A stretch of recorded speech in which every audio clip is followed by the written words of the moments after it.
Bismillahirrahmanirrahim. Assalamualaikum warahmatullahi wabarakatuh. Alhamdulillah, syukur pada Allah Subhanahu wa taala kerana memberi kekuatan dan kesihatan kepada saya untuk terus berkongsi berkenaan dengan gangguan misteri. Dan pada kali ini saya akan sambung perkongsian berkenaan dengan pelesit. Saya akan fokuskan kepada saka pelesit. Pada kali ini perbincangan akan difokuskan kepada yang pertama, bagaimana pelesit itu boleh turun kepada ahli keluarga. Yang kedua, apakah tanda-tanda yang kita boleh buat rujukan untuk mengetahui bahawa pelesit itu telah turun sebagai saka. Sila tonton video ini sehingga tamat. Semoga ilmu dan perkongsian ini akan membolehkan tuan-puan membuat penilaian sama ada tuan-puan ataupun ahli keluarga tuan-puan pun telah menerima saka pelesit tanpa disedari. Tindakan segera amat penting bagi penerima saka pelesit kerana jika dibiarkan lama akan timbul rasa sayang kepada saka tersebut dan akan menyebabkan proses untuk membuang menjadi lebih sukar. Semoga perkongsian ini akan memberi manfaat kepada tuan-puan insya-Allah. Dalam video yang lepas saya kongsikan apakah yang dimaksudkan dengan pelesit, kenapa ada orang sanggup untuk membela pelesit dan apakah amalan-amalan yang menyebabkan pelesit itu mendampingi mereka.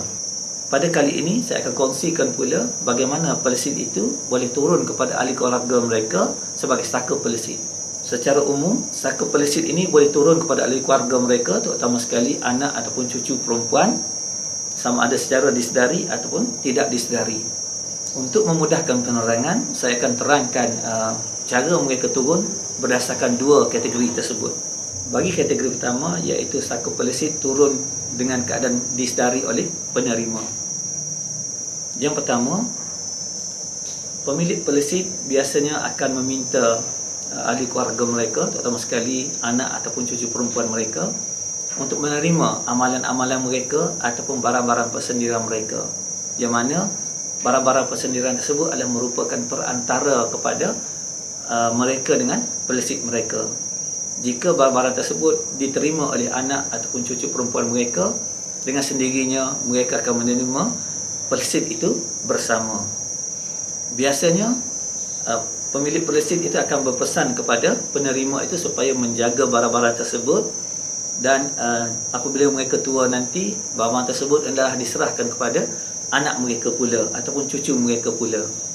Yang kedua, apabila pemilik pelesit ini tua dan telah uzur, ya, ada yang terlantar di atas katil, ya, tinggal kulit dan tulang, dengan keadaan muka yang gelap, dengan keadaan yang menjadikan untuk dilihat, bagi menyelesaikan perkara tersebut akan ada salah seorang daripada ahli keluarga yang terpaksa menjadi tukang sanggup untuk menerima amalan ataupun barang-barang persendirian milik pemilik pelesit tersebut, agar dengan penerimaan tadi pemilik tersebut boleh meninggal dengan mudah. Walau bagaimanapun kita kena yakin ianya semuanya adalah ditentukan oleh Allah Subhanahu wa taala. Yang ketiga, ada juga keadaan di mana pemilik pelesit ini apabila ia berumur dan uzur, dia tidak boleh tidur malam. Ia berjalan ke sana kemari waktu malam, menyebabkan orang lain pun tidak boleh tidur kerana terpaksa menjaga dia. Dan jika dibiarkan, mungkin dia akan keluar daripada rumah, pergi ke mana-mana dan tidak tahu untuk pulang ke rumah semula. Bagi menyelesaikan masalah tersebut, akan ada ahli keluarga yang terpaksa menjadi penyanggup untuk menerima pelesit daripada pemilik tersebut. Apabila ia sanggup, pelesit itu berpindah kepada dia, barulah pemilik tersebut menjadi lebih tenang, boleh duduk dalam keadaan tenang di rumah. Yang ketiga, ada juga pemilik pelesit ini apabila dah tua, dah uzur, dan kadang-kadang mereka ni nyanyuk, buang air besar, air kecil merata-rata, dan ada juga yang bau badan menjadi busuk.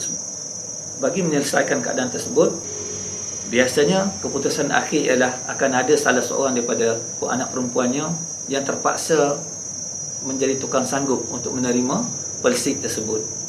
Dan yang menjadikan, saya juga pernah menerima rintihan daripada seorang perempuan yang mana ia terpaksa menerima pelesit daripada mak mertuanya kerana anak-anak perempuan orang berkenaan tidak mau menerimanya. Bagi kategori kedua, iaitu penerima menerima saka pelesit tanpa disedari.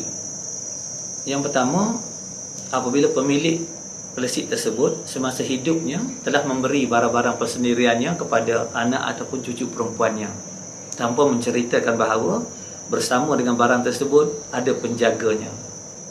Antara barang-barang persendirian yang paling kerap menjadi perantara ialah barang-barang kemas seperti rantai leher, cincin, subang dan seumpamanya. Selain pada itu, barang-barang lain seperti pinggang mangkuk, butang baju, pakaian. Keadaan kedua, apabila pemilik pelesit tersebut meninggal dunia, anak ataupun cucu perempuannya datang dan mengambil barang-barang milik persendirian pemilik pelesit tersebut tanpa mereka mengetahui bahawa barang-barang tersebut ada penjaga. Dan apabila mereka membawa pulang barang-barang tersebut, pelesit akan mengekori mereka untuk berada dengan mereka. Biasanya mereka akan sedar apabila keadaan-keadaan pelik ataupun kejadian-kejadian misteri mula berlaku dalam rumah mereka ataupun pada diri mereka. Keadaan ketiga, ada juga keadaan di mana pemilik pelesit ini oleh kerana sayangkan cucu ataupun anak perempuan mereka, semasa mereka hidup lagi, mereka akan sikat rambut sambil membaca mentera, memakaikan pakaian sambil baca mentera, yang menyebabkan pelesit yang ada pada mereka menjadi rapat dengan anak ataupun cucu perempuan mereka. Dan apabila mereka meninggal dunia, pelesit itu akan secara tak langsung terus mencari anak ataupun cucu berkenaan. Sebab itulah dari pengalaman saya sebagai perawat, ramai pesakit yang datang berubat, apabila kita terangkan keadaan-keadaan begitu kepada mereka, kebanyakannya mereka terkejut kerana mereka tidak mengetahui bahawa mereka telah pun menerima saka secara tidak sedar. Oleh itu, bagi membantu tuan-puan, saya akan kongsikan bagaimana cara ataupun bagaimana kaedah kita boleh lakukan supaya kita boleh menilai diri kita untuk mengetahui bahawa ada tak berlaku yang kita mungkin telah pun terima saka pelesit tanpa disedari. Pengetahuan ini penting kerana sebagaimana saya sebutkan sebelum ini, jika saka itu telah lama berada pada kita, ianya lagi sukar untuk dibuang kerana akan timbul rasa sayang. Antara tanda-tanda yang kita boleh gunakan untuk menilai sama ada saka pelesit telah mula datang kepada kita ataupun telah berdamping dengan kita ialah dengan melihat perkara-perkara berikut. Yang pertama, ada tak kita bermimpi ada orang ingin memberi kita bayi?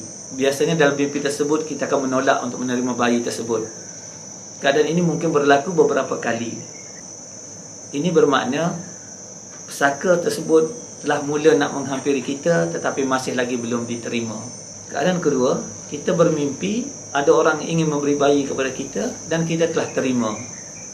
Dan ada kalanya setelah terima kita telah menyusukan dia. Dan ada kalanya dia telah buang air besar ataupun air kecil atas riba ataupun atas dokongan kita. Bagi keadaan begini, maknanya pelesit itu telah pun diterima sebagai saka. Keadaan ketiga, bila kita berada di sinki atau kita berada di dapur, kita memasak, ada tidak kita rasa macam ada kelibat di belakang yang seolah-olah macam menjenguk kita daripada jauh? Itu bermakna saka tersebut telah mula menghampiri kita. Dan ada juga pesakit memberitahu dia rasa benda itu jenguk dia betul-betul di atas bahu dia, cukup rapat. Ini bermakna saka pelesit tersebut telah pun terlalu hampir dengan dia. Yang keempat, seseorang itu boleh mengurut, berbidan ataupun mengandam tanpa belajar daripada orang lain. Ia pandai dengan sendirinya. Dan biasanya ini ialah dia mewarisi saka daripada orang tua yang melakukan kerja-kerja tersebut. Yang kelima, seseorang perempuan itu jadi cerewet ataupun lokek ataupun orang kata berkira dalam segenap perkara. Yang keenam, seseorang perempuan itu tadi kadang-kadang bahasanya, percakapannya kasar, tajam, tanpa mengira sesiapa yang mereka bercakap. Kadang-kadang suami pun boleh terkesan dengan percakapan mereka. Yang ketujuh, seseorang perempuan itu walaupun dah berumur, ada yang saya jumpa umur dah 80 tahun, 70 tahun lebih, masih lagi berpakaian agak ketat dengan bersolek dengan tebal. Dan pada kita rasanya tidak sesuai dengan umur mereka. Dan mereka ni amat gemar untuk menghadiri kenduri kendara kerana mereka ada peluang untuk berpakaian ataupun bersolek dan berhias. Yang ke-8, ada dalam kalangan anak perempuan yang mula berkelakuan ataupun berangai seperti nenek dia ataupun emak dia, cerewet, suka bersolek, bercakap kasar, dia haji yang betul, suka terima pendapat dan seumpamanya. Yang kesembilan, orang perempuan tersebut mula rasa lenguh-lenguh di pinggang, ya, rasa sakit-sakit pinggang, lama-lama rasa lenguh lutut, ya, rasa nak berdiri pun tak berapa larat, ya, sehingga kan ada yang solat pun sambil duduk di kerusi. Yang ke-10, kalau kita lihat dengan badannya yang kurus, ya, dengan tak larat, tetapi bila kita tengok dia makan, kadang-kadang melebihi daripada apa yang kita jangkakan. Jika ada tanda-tanda tersebut sama ada pada diri puan ataupun diri ahli keluarga puan, saya sarankan supaya segeralah berubat, segeralah ikhtiar supaya ianya tidak lebih lama kekal dan lagi sukar untuk kita ikhtiarkan nanti. Itu saja perkongsian saya pada kali ini. InsyaAllah akan ada lagi perkongsian berkenaan dengan Palestin ini pada masa akan datang. Jika anda ada sebarang komen, cadangan, pertanyaan, ingin berkongsi pengalaman, tuan-puan bolehlah type di bahagian komen. InsyaAllah saya akan beri respon, tetapi mungkin memerlukan sedikit masa, InsyaAllah. Jika video ini bermanfaat, sila tekan butang like dan share supaya ianya juga boleh memberi manfaat kepada orang-orang lain. Bagi mengelakkan tuan-puan tertinggal video saya pada masa akan datang, tuan-puan bolehlah tekan butang subscribe dan butang loceng, agar apabila ada video baru yang diupload, tuan-puan akan menerima notifikasi, insya-Allah. Sekian, Assalamualaikum warahmatullahi wabarakatuh.